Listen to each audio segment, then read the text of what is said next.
আল্লাহ বলেন আমি গ্যারান্টি দিয়ে বললাম এই জমিনের শাসন ক্ষমতা আমি তাদেরকে দেব, যেমন তাদের পূর্বে যারা ছিল তাদেরকে এই দুইটা শর্ত মানার কারণে দিয়েছিলাম। হযরত ওমরকে যেমন দিয়েছিলেন, আবু বকরকে দিয়েছিলেন, হযরত ওসমানকে দিয়েছিলেন, হযরত আলী রিদওয়ানুল্লাহি তাআলা আলাইহিম আজমাইন তাদেরকে দিয়েছিলেন। ওই আল্লাহ ঠিক ওই রকমই এখনো আছে। কথা বলেন না কেন? উনি এখনো ওই রকমই আছেন, একটু হালকা দুর্বল হয়ে গেছে। উনি ওই রকম নেই নাকি রওশনের সাথে মতো একটু দুর্বল? এমন গৃহপালিত বিরোধী দল ছিল, আমার মনে হয় এই রওশনের সাথে ঠেলা দিলে পরিচিত।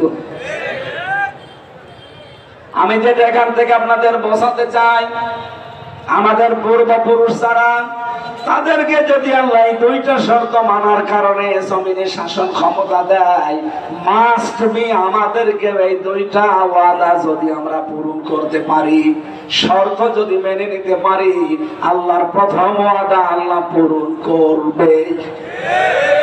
ইন্না ওয়াদাল্লাহি হক, আমি আল্লাহর ওয়াদা কি সত্য। সুতরাং এই ওয়াদার সামনে আমরা দেখতে চাই, কিন্তু আমাদের আবার দুইটা গুণ লাগবে না? বলেন বলেন। ওয়ালা তাহিনু ওয়ালা তাহজানু ওয়া আনতুমুল আ'লাউনা ইন কুনতুম মুমিনিন। সূরা আলে ইমরানে আল্লাহ জানিয়েছেন কোন চিন্তা নেই, কোন ভয় নেই, তোমরাই বিজয় হবে সামনে যদি মুমিন হতে পারো। ও সিরাজগঞ্জবাসী, এই পৃথিবীর ময়দানে ভয় নেই, চিন্তা নেই, বিজয় হওয়ার দায়িত্ব আল্লাহ বলেন তোমরা বিজয় হবে যদি মুমিন হতে পারো। বিজয় দেওয়ার মালিক কে? আরো বলেন, মুমিন হওয়ার মালিক কে?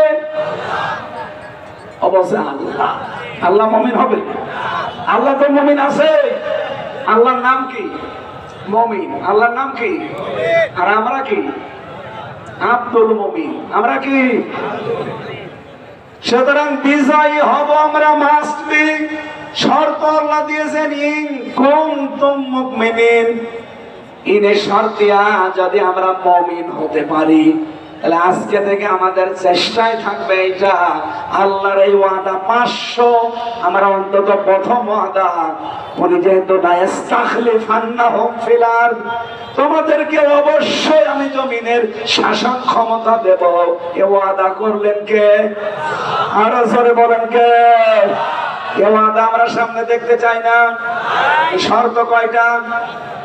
একটা। বলেন কয়টা? ঈমান আনতে হবে। মুমিন যদি আমরা হতে পারি, আমরা হব আব্দুল মুমিন। আসল মুমিন কে? উনি বিজয় দেওয়ার মালিক। এখানে যারা বলছেন বিজয় দেওয়ার মালিকও আল্লাহ, মুমিন হওয়ার মালিকও আল্লাহ, না আল্লাহর মুমিন হওয়ার দরকার নেই। মুমিন হওয়া দরকার কাদের? আমাদের। সুতরাং আমরা এমন মুমিন হতে চাই যেমন হযরত ওমর হয়েছিলেন। কথা বলে ঠিক কিনা? তাহলে আল্লাহর ওয়াদা আল্লাহ দেখাবেন। রব্বুল আলামিন বলেন ইন্নাকা লা তুখলিফুল মিয়াদ, রব্বানা লা তুযিগ কুলুবানা বা'দা ইয হাদাইতানা ওয়া হাব লানা মিন লাদুনকা রাহমা ইন্নাকা আনতাল ওয়াহ্হাব। রব্বানা ওয়া আতিনা মা ওয়া'আদতানা আলা রাসূলিকা ওয়া লা তুখজিনা ইয়াওমাল কিয়ামাহ ইন্নাকা লা তুখলিফুল মিয়াদ। এই আয়াতগুলো আমি শুধু তেলাওয়াত করলাম, এর ব্যাখ্যাটা বলছি না। আল্লাহ এখানে একটা ওয়াদা দিয়েছেন, সেটা কিয়ামতের ওয়াদা। কিসের ওয়াদা? আল্লাহ বলেন অবশ্যই কিয়ামত হবে, তোমাদের সবাইকে ওই দিন আমি আল্লাহর দরবারে আসা লাগবে, হাজির হওয়া লাগবে। সুতরাং ওই দিন আসার আগে যে কয়দিন দুনিয়ায় আসো, দুনিয়ার এই জমিনটা, এই জীবনটা তোমাদেরকে যেন ধোকায় ফেলে না রাখে। সিরাজগঞ্জবাসী, শয়তান আমাদের সামনে বিভিন্ন জাঁকজমকপূর্ণ বিভিন্ন জিনিস সামনে তুলে ধরে, আমাদের আখিরাত, আমাদের কিয়ামতে যে জবাব দেওয়া লাগবে, এ বিশাল জীবন সম্পর্কে একটা ধোকায় ফেলে রাখতে চায়। কথা বলেন না কেন? এই ধোকায় আমরা পড়তে চাই? আরো জোরে বলেন চাই। আল্লাহ বলেন সেই মহাপ্রবঞ্চক, মহাপ্রতারক, ধোঁকাবাজ এই শয়তান যেন আল্লাহ সম্পর্কে তোমাদেরকে ধোঁকায় ফেলে না রাখে। আয়াতের তাফসীর পড়তে গিয়ে আমি দেখেছি শয়তান প্রধানত দুই প্রকার। কয় প্রকার? একটা হচ্ছে মানুষ শয়তান আর একটা জিন শয়তান। মানুষ শয়তানের ভেতরে আবার দুই প্রকার, একটা নারী শয়তান, একটা পুরুষ শয়তান। কথা বলেন না কেন? এই পৃথিবীতে কোন পুরুষকে যদি শয়তান আসর করে তার দ্বারা যা ক্ষতি হয় তার চাইতে বেশি ক্ষতি হওয়ার সম্ভাবনা কোন মহিলাকে যদি শয়তান আসর করে। এই জন্য পুরা কোরআন শরীফের ভেতরে যেখানে শয়তানের চক্রান্ত কথা সেখানে দেখবেন দাঈফা লেখা আছে, ইন্না কায়দা শাইতানি কানা দাঈফা। অবশ্যই শয়তানের চক্রান্ত একেবারে দুর্বল। কিন্তু মেয়েদের কথা যেখানে আছে ওই জায়গায় কিন্তু দুর্বল শব্দ আপনি পাবেন না। সূরা ইউসুফের 28 নম্বর আয়াতে আমি পেয়েছি, ইন্না কায়দাকুন্না আযীম। আল্লাহ পাক বলেন মেয়েদের চক্রান্ত বড় ভয়ঙ্কর। ও সিরাজগঞ্জবাসী, এখানে একটা শিক্ষা আছে, এদিকে তাকান। আল্লাহ কিন্তু এখানে হযরত ইউসুফ আলাইহিস সালামের নামে যে সূরাটা ইউসুফ 28 নম্বর আয়াতে, যদিও এটা জুলাইখার নামে নাযিল হওয়া, রব্বুল আলামিন জুলাইখার নাম এখানে দিতে পারতেন। ফ্যানটা করিয়ে দেন। জুলাইখার নাম আল্লাহ না দিয়ে কায়দা কন্যা দিলেন কেন বহুবচন? যদি কা দিতেন তাও তো অর্থ হয়ে যেত। আল্লাহ কন্যা দিলেন কেন?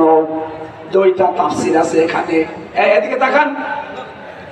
প্রথম তাফসীর হচ্ছে আল্লাহ কানা দিয়ে কন্যা দিয়েছেন এই কারণে শুধুমাত্র পৃথিবীতে জুলাইখা একা না, এরকম বহু জুলাইখা যুগে যুগে আসবে। তারা ইউসুফ নবীর অনুসারী যারা, অনুগামী যারা, ইউসুফ নবীর মতো যারা চরিত্র অর্জন করবে তাদের চরিত্রে কলঙ্ক দেওয়ার জন্য এরকম জুলাইখা আরো আসবে। পৃথিবীতে ওই জুলাইখার পরে আর জুলাইখা আসে নাই। কথা বলেন এসেছে কিনা? আমাদের দেশে একজন তার উত্তরসূরি ছিল, উনি হযরত ইউসুফকে ধর্ষণের মামলা দিয়েছিল। এই জুলাইখা, আপনি দেখান আল্লামা সাঈদের নামে সর্বশেষ মামলা ধর্ষণের মামলা। অ্যাডভোকেট তাজুল ইসলাম উনি জিজ্ঞাসা করছিলেন ওই মহিলাকে, এই মেয়ে মাওলানা সাঈদী আপনাকে ধর্ষণ করেছে? জি হ্যাঁ। আপনার জন্ম তারিখ কত, কোন সালে আপনি জন্ম নিয়েছেন? মেয়েটা বলছে আমি জন্ম নিয়েছি 1975 সালে। ধর্ষণ করেছে কত সালে? বলছে 1971-এ।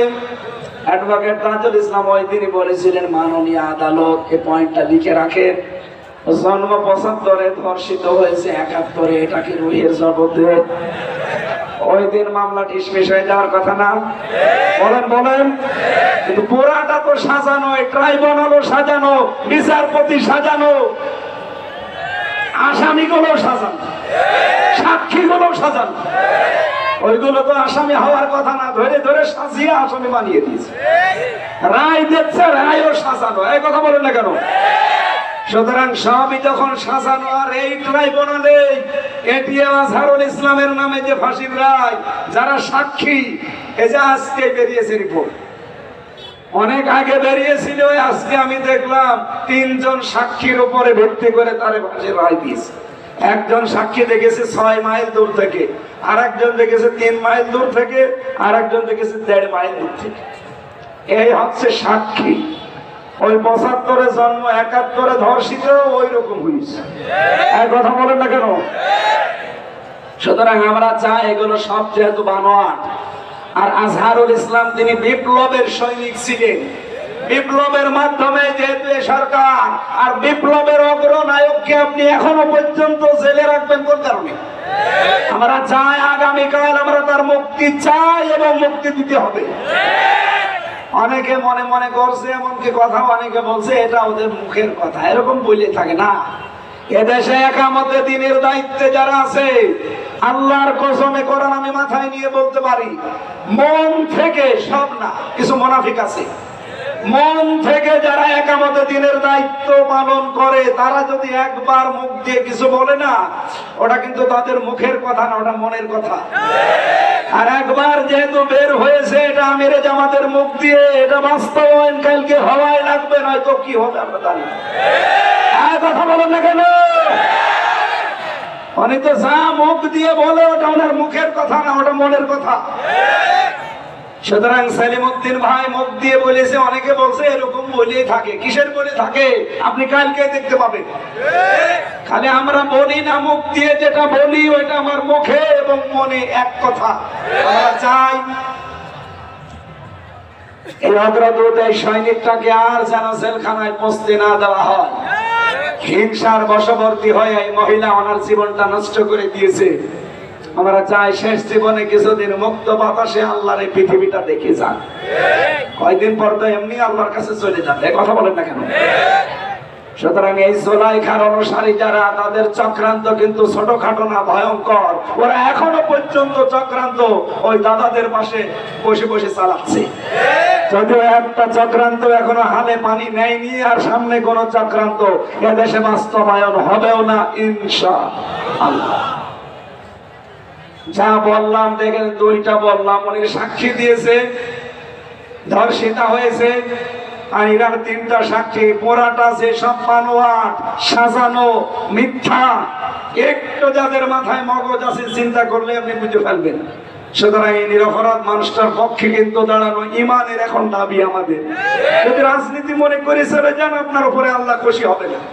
কারণ অন্যায় কাজ দেখলে আপনাকে অবশ্যই বাধা দেওয়া লাগবে হাত দিয়ে। এটা যে অন্যায় আর কি বলার অপেক্ষা রাখে। সুতরাং যার যে সামর্থ্য আছে হাতের, ক্ষমতার, পাওয়ারের, ওই জায়গায় কালকে দেখাতে হবে। এটা যদি না হয় মুখ দিয়ে প্রতিবাদ, যদি আমরা ওই পর্যায়ে যাই, যদি এরপরও না হয়, অন্তরে আমরা ঘৃণা করব এবং পরিকল্পনা করব কি করে সত্যের পক্ষে দাঁড়ানো যায়। সুতরাং কিয়ামত সত্য না মিথ্যা? আরো জোরে বলেন। শয়তান মেয়েদের ভেতরে যেগুলো আছে, এগুলো যে কত ভয়ঙ্কর। নবীজি বলেন, কোন শয়তান যদি পরিবারে কোন মহিলার উপরে ভর করে, ওই পরিবারটা পুরো ধ্বংস হয়ে যায়। এই বাংলাদেশে যেই পরিবারে মহিলা শয়তানের আসরে পড়েছে, ওই পরিবার আর পরিবার নেই, পুরোটা একটা মিনি জাহান্নাম হয়ে গেছে। দেখতে উপরে মনে হয় ভালো, না, ভালো নেই। আজ হাজারো পুত্রবধূ বসে আছে বিভিন্ন মহিলা প্যান্ডেলে। সম্মানিত মা বোনেরা, আপনাদের কি হয়তো শয়তান আক্রান্ত করেছে? নাই তো নিজের মা বাবাকে যেই নজরে দেখেন, শ্বশুর শাশুড়িকে আপনি ওই নজরে দেখতে পারেন না। কোন কারণে? এটা শয়তানের একটা চক্রান্ত। এই কথা বলেন না কেন? অনেকে মনে করে আমি নামাজ পড়ি, রোজা রাখি, কালো বোরকা পরি, আমি জান্নাত পাবো না। কে পাবে? কে বলেছে আপনি? আপনার শ্বশুর শাশুড়িকে নিজের মা বাবার মতো মনে করা লাগবে। আমি একজন স্বামী, এটা একটা স্বামী। যত স্বামী আছে এখানে এবং সারা পৃথিবীতে যত স্বামী আছে, সব স্বামীর পক্ষ নিয়ে আমি আজকে বলছি, কোন স্ত্রী যদি তার স্বামীর মন পেতে চায়, আল্লাহর কসম তার স্বামীর মা বাবাকে নিজের মা বাবার মতো মনে করা লাগবে। নয়তো জীবনেও স্বামীর মন আপনি পাবেন না। হ্যাঁ, উপরে উপরে আপনাকে ভালোবাসতে পারে, কিন্তু ভেতরে ভেতরে সে মানসিক রোগী হয়ে যাবে। এরকম মানসিক রোগী সিরাজগঞ্জে নেই? কার কার বউ এরকম মন ছোট? হাত তোলেন তো। হাত তোলা ঠিক না, এটা রেকর্ড হচ্ছে। সম্মানিত মা বোনেরা, বহু স্বামী কিন্তু হাত তুলে ফেলেছে। আশা করছি আপনি আচরণ সামনে আর করবেন না। আপনার শ্বশুর শাশুড়ি হবে আপনার কাছে আপনার মা বাবার মতো। আমি কয়েকদিন আগে নীলফামারে গিয়েছিলাম, যে দেখে একটা বৃদ্ধাশ্রম। এই কোলে 25 জন মা, এই কোলে 25 জন বাবা বসে আছে, চোখ দিয়ে টলমল করে পানি পড়ছে। আমি দুইজনের সাথে কথা বললাম। একজন বলছে আমার ছেলে ডিসি, আর একজন বলছে আমার ছেলে আমেরিকায় থাকে। আপনারা বলছে 3 বছর আমরা পড়ে আছি, ছেলে মাঝে মাঝে টাকা পাঠায়, আমার বউ মাসে তো ঘ্যানর ঘ্যানর করে আর বলিস ওই মুড়ি যদি বাড়ি থাকে তোমার ভাত আমি খাবো না। বাধ্য হয়ে ছেলে আমার ডিসি আমার রেখে গেছে এখানে। আপনি চিন্তা করতে পারেন এই সিরাজগঞ্জ পুরা জেলা চালায় একটা ডিসি, সেই ডিসির মা এখন পড়ে আছে বৃদ্ধাশ্রমে 2 দিন 3 দিন না 3 বছর এই পুত্রবধূর ছোট মনের কারণে। বাড়িতে থাকলে কি হইতো, সে শেষ বয়সে একটু নাতি নাত করে একটু আনন্দে থাকতে চায়, এই কথা বলেন না কেন? বৃদ্ধাশ্রমে যারা আছে তারাই কিন্তু এইটা চায়, খুব বেশি তাদের চাহিদা নেই। কিন্তু এই পুত্রবধূদের ছোট মনের কারণে আজ হাজারো সন্তান মা বাবাকে হয় আলাদা করে দেয়, নাই বৃদ্ধাশ্রমে রেখে আসে, নাই বড় ছেলের আন্ডারে দিয়ে দেয় নেন। অথচ এই মার পেটে 8টা 10টা 15 20টা সন্তান জায়গা হয়েছে, আর এই 20টা সন্তানের বাড়িতেও মায়ের জায়গা হয় না, 7 দিন শুধু পালাপালি করে খাওয়ায়। আপনি মানুষ, আরো তো মাকে নিয়ে কাড়াকাড়ি করা দরকার। নবীজি জানিয়েছে যে মায়ের পেছনে খরচ করে ওটা খরচ না, ওটা সাদগা।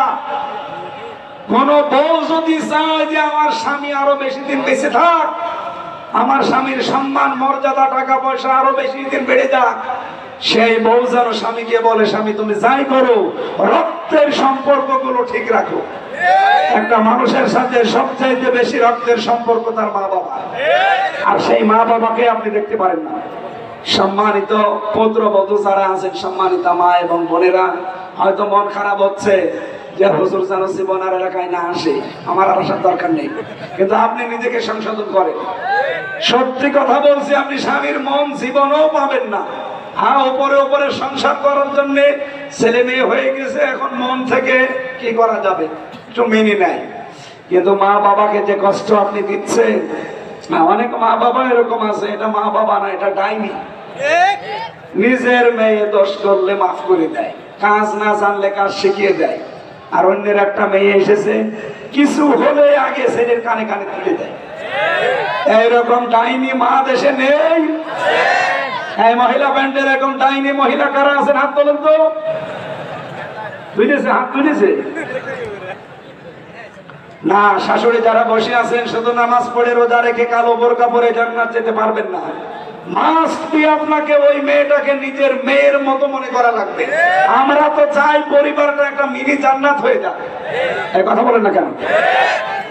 কিন্তু শয়তান যেহেতু মেয়েদেরকে আসর করে, আর শয়তান কোন মহিলাকে যদি একবার ধরে, ও কি জিন শয়তান থাকে না ভয়ঙ্কর শয়তান হয়ে যায়? পরিবারটা নষ্ট হয়, সমাজ নষ্ট হয়, আর রাষ্ট্রের প্রধান ছিল রাষ্ট্রটা নষ্ট করে ফেলেছে। এই জন্য নবীজি জানিয়েছেন ওই জাতি কখনো সফল হতে পারে না সেই জাতির নেতৃত্বে কোনো মহিলা আছে। আজ 54 বছর আমরা আজ সফল হতে পারি না, আমার মনে হয় এই কারণে, কারণ নবীর কথা মিথ্যা হবে না। এটা না আগামী থেকে ক্ষমতার চেয়ারে কোনো মহিলা বসতে পারবে না, এটা আপনারা চান না? এটা রেকর্ড হয়, কারা কারা চান দেখি লিল্লাহে তাকবীর।